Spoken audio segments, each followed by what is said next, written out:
प्रायोजक राम बंधू लोणचे. आता प्रत्येक जण जिंकेल.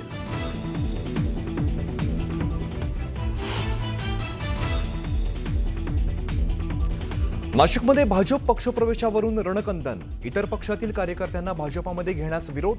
नाराज कार्यकर्त्यांनी गिरीश महाजनांना अडवलं. कार्यकर्त्यांच्या नाराजीनंतरही पार पडला पक्षप्रवेश.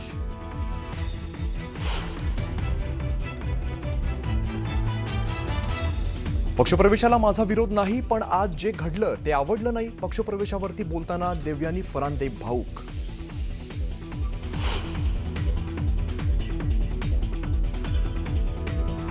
ठाकरे बंधूंची युती जाहीर, मात्र मोजक्या जागांचा पेच कायम. तोडगा न निघालेल्या जागांबाबत अद्याप ही चर्चा सुरू.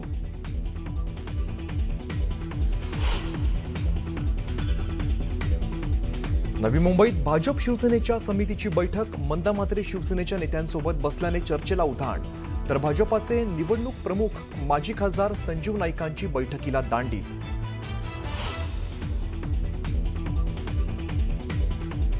प्रशांत जगतापांच्या काँग्रेस प्रवेशाच्या मुद्द्यावरून पुणे काँग्रेस पदाधिकाऱ्यांमध्ये नाराजीचा सूर. जगतापांनी प्रवेश केल्यास काँग्रेस नगरसेवक भाजपाच्या वाटेवर जाण्याची शक्यता.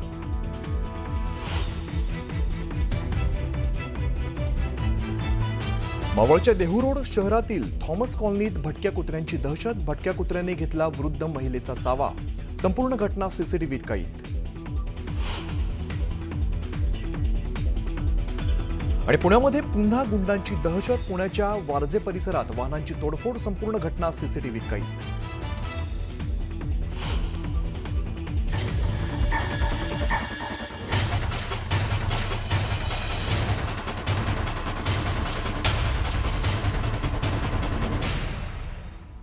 न्यूज 18 लोकमतच्या कॉटन किंग स्टुडिओमध्ये आपलं स्वागत. नमस्कार, मी अमित कदरे. तुम्ही पाहता न्यूज 18 लोकमत. आणि या बुलेटिनची सुरुवात आपण एका मोठ्या बातमीने करूया. नव्या उमेदवारांना संधी देण्याचं शिवसेना उभाटा पक्षानं ठरवलंय, मात्र नातलगांची वर्णी लावण्यासाठी नेत्यांनीच पुढाकार घेतलेला आहे. मुंबई महापालिका निवडणुकीत नातलगांना उमेदवारी मिळण्यासाठी नेत्यांची लगबग असल्याची सूत्रांची माहिती आहे. 10 वर्षांनंतर लागलेल्या निवडणुकीसाठी कार्यकर्ते उमेदवारीसाठी इच्छुक आहेत, पण नेते आपला भाऊ, पत्नी, मुलगा आणि मुलीसाठी प्रयत्नशील असल्याचं दिसून येत आहे.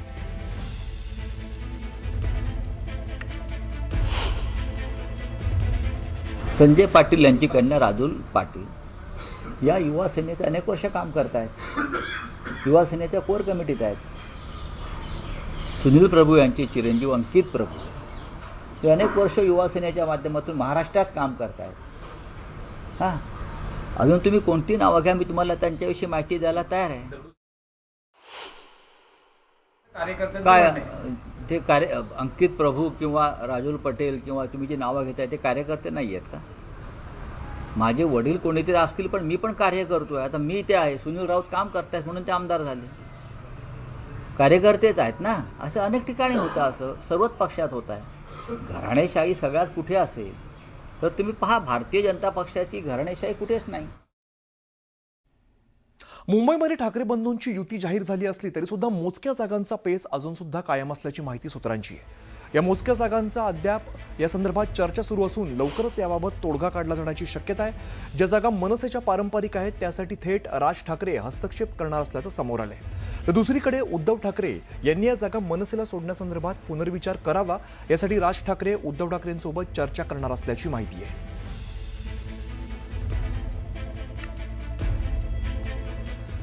इकडे भाजप आणि महायुतीतील नेत्यांनी ठाकरे बंधूंच्या युतीवरती केलेल्या टीकेचा संजय राऊतांनी समाचार घेतलेला आहे. जर राज ठाकरे आणि उद्धव ठाकरे एकत्र येत असल्याने काही फरक पडत नसेल तर मग तुम्ही प्रतिक्रिया का देत आहात, असा थेट सवाल खासदार संजय राऊतांनी मुख्यमंत्री देवेंद्र फडणवीस यांना उपस्थित केलेला आहे. आपण 16 जानेवारीला यावरती चर्चा करू असंही सूचक विधान त्यांनी केलेलं आहे. दरम्यान यासोबतच भाजप आणि देवेंद्र फडणवीसांनी मराठी माणसासाठी काय केलं, गोपीनाथ मुंडे सोडले तर कोणीही कधीही अखंड महाराष्ट्राविषयी बोललेलं नाही, अशी टीका त्यांनी केली आहे. बाळासाहेब ठाकरे होते म्हणून तुम्ही मुख्यमंत्री आहात, असंही राऊत म्हणालेत. आणि यावेळेला वेगळ्या विदर्भासंदर्भात अधिवेशनादरम्यान बावनकुळेंनी केलेल्या वक्तव्याचा सुद्धा राऊतांनी समाचार घेतलाय. तुम्ही या राज्याचे मुख्यमंत्री आहात, लक्षात घ्या. बाळासाहेब ठाकरे होते आणि ठाकरे आहेत म्हणून तुम्ही या राज्याचे मुख्यमंत्री आहात. नाहीतर तुम्हाला राज्याचा तुकडा पाडून एका लहानशा तुकड्याचा मुख्यमंत्री व्हावं लागलं असतं. आम्ही ते होऊ देत नाही. ही तुमची पोटदुखी आहे. दरम्यान फडणवीसांनी केलेल्या टीकेचा राऊतांनी जोरदार समाचार घेतलाय, प्रत्युत्तर दिलंय. एकत्रित आले याचा मला आनंदच आहे. ते एकत्रित येण्यामुळे फार काही घडेल राजकीय दृष्ट्या असा जर कोणाचा समज असेल तर तो बाळबोध समज आहे. की कुठल्याही एखाद्या पक्षाला निवडणुकीतलं आपलं अस्तित्व टिकवण्याकरता जे काही करावं लागतं त्या दृष्टीने दोन पक्ष जे अस्तित्वाकरता लढत आहेत त्यांनी केलेली युती आहे. त्यापेक्षा पलीकडे त्याच्यामधनं काही फार अन्वयार्थ काढण्याचं कारण नाही आहे. याने फार काही परिणाम होईल असं देखील मला वाटत नाही. काही फरक पडणार नाही तर मग रिॲक्शन कशा करता देत आहे? ठाकरे बंधू एकत्र आल्यामुळे काही फरक पडणार नसेल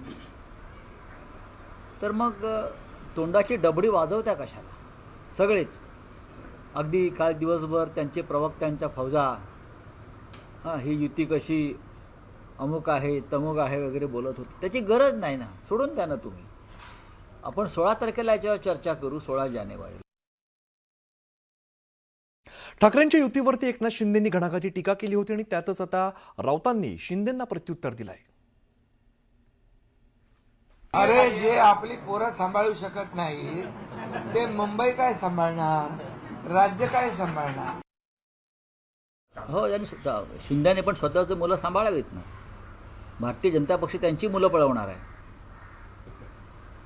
भारतीय जनता पक्षनी त्या जसे कुत्रे पकडाच्या गाड्या असतात ना, पिंजरे, तसे पिंजरे भारतीय जनता पक्षानं लावलेले आहेत. आणि महानगरपालिकेनंतर कोणाची पोरं कोण पळवत आहे?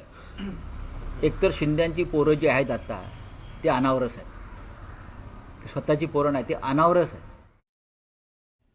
नाशिक भाजपामध्ये आज पक्षप्रवेशावरून नाट्यमय घडामोडी घडलेल्या आहेत. मंत्री गिरीश महाजनांच्या उपस्थितीत शिवसेना, उभाटा, मनसे आणि राष्ट्रवादीतल्या स्थानिक नेत्यांचा प्रवेश झालाय.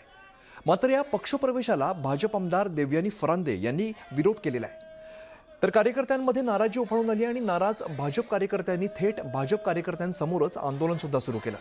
ज्या गिरीश महाजनांच्या उपस्थितीत हा पक्षप्रवेश झाला त्यांना सुद्धा भाजप कार्यकर्त्यांच्या रोषाला सामोरं जावं लागलंय.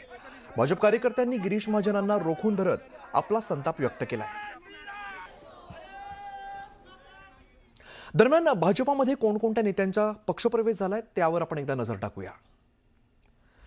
भाजपामध्ये यतीन वाघ हे शिवसेना उभाटाचे नेते आहेत, त्यांचा प्रवेश झाला. त्यानंतर शिवसेना उभाटाचे नेते विनायक पांडे, शाहू खैरे हे काँग्रेसचे नेते आहेत.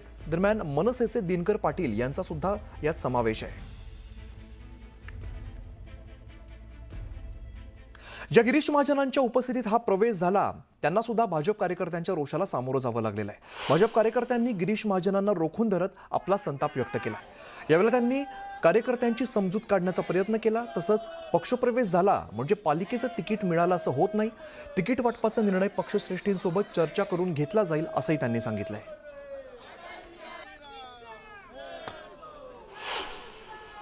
प्रमुख नेते विशेष करून विरोधी पक्षातले या ठिकाणी भारतीय जनता पक्षामध्ये प्रवेश करतायत.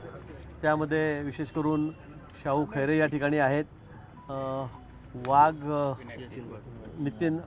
यतीन वाघ आहेत, ते सुद्धा माजी महापौर आहेत, ते सुद्धा या ठिकाणी आहेत. विनायक पांडे माजी महापौर आहेत, ते सुद्धा या ठिकाणी आहेत. आणि दिनकर पाटील त्यांचा मनसेतून त्याच्या या ठिकाणी भारतीय जनता पक्षामध्ये येत आहेत.